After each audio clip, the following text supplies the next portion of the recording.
Aujourd'hui, je vais à la rencontre de Paul qui est apprenti dans la restauration pour répondre à la question comment ça se passe le premier jour en entreprise. Suivez-moi.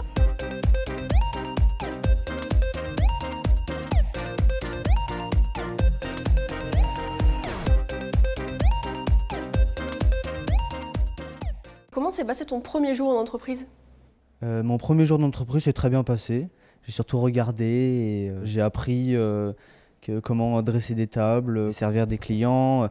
Et après, au fur et à mesure, j'ai fait plus de choses. Est-ce que tu le connaissais ce restaurant avant d'y travailler? Alors, j'étais déjà venu déjeuner ici une fois. J'étais intéressé par le métier de la restauration et on m'a permis de faire un essai. On a été en service banquet. Et j'ai servi plein de personnes et c'était super cool et j'ai adoré faire ça. Est-ce que tu as eu des contacts avec ton maître d'apprentissage avant de commencer ici? Oui, tout à fait. Donc, nous avons organisé une petite réunion ici même dans la salle de restaurant avec donc mes parents et le maître d'apprentissage pour savoir comment les premiers jours allaient se dérouler avec la tenue à adopter, les horaires et En quoi les codes de l'entreprise ils sont différents de ceux de l'école? le dressage des tables. Par exemple, en entreprise, on va plus commencer par mettre la serviette alors que à l'école, c'est en dernier. Les entreprises, ils ont leur propre habitude de travail, alors que l'école, c'est vraiment partout la même chose. Dans toutes les écoles, à peu près, normalement, c'est le même dressage, vu que c'est un code à respecter. Et quel conseil tu donnerais à un apprenti pour son premier jour?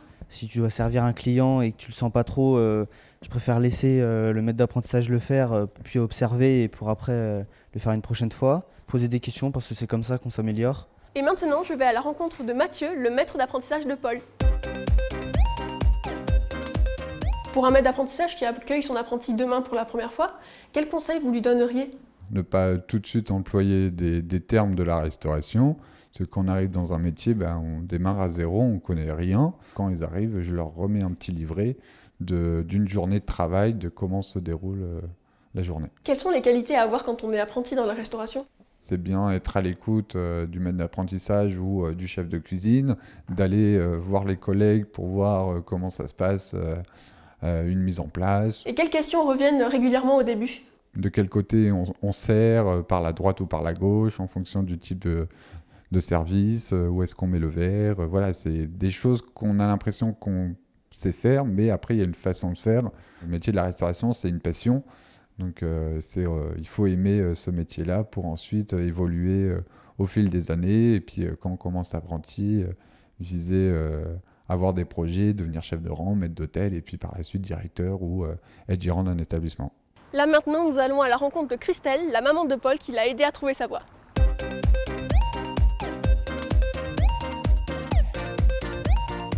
Est-ce que c'est facile de voir son fils partir pour le monde du travail si jeune? Alors c'est facile à partir du moment où l'enfant en a conscience et qu'il est prêt. Quel conseil vous donneriez à d'autres parents qui doivent accompagner leur enfant vers l'apprentissage et notamment leur premier jour en entreprise?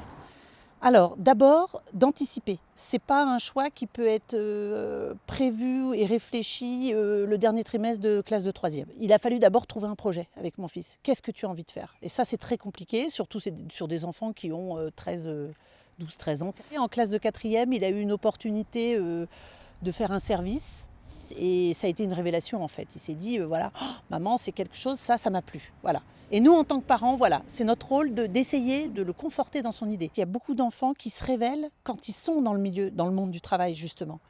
Tant qu'ils sont scolaires, derrière une table, à subir des cours, finalement on a l'impression qu'ils n'y arriveront jamais. Quel conseil vous avez donné à Paul pour son premier jour dans l'entreprise? Il faut faire bonne impression, donc respecter ce qui est demandé par un employeur. Ce sont quand même des apprentis élèves.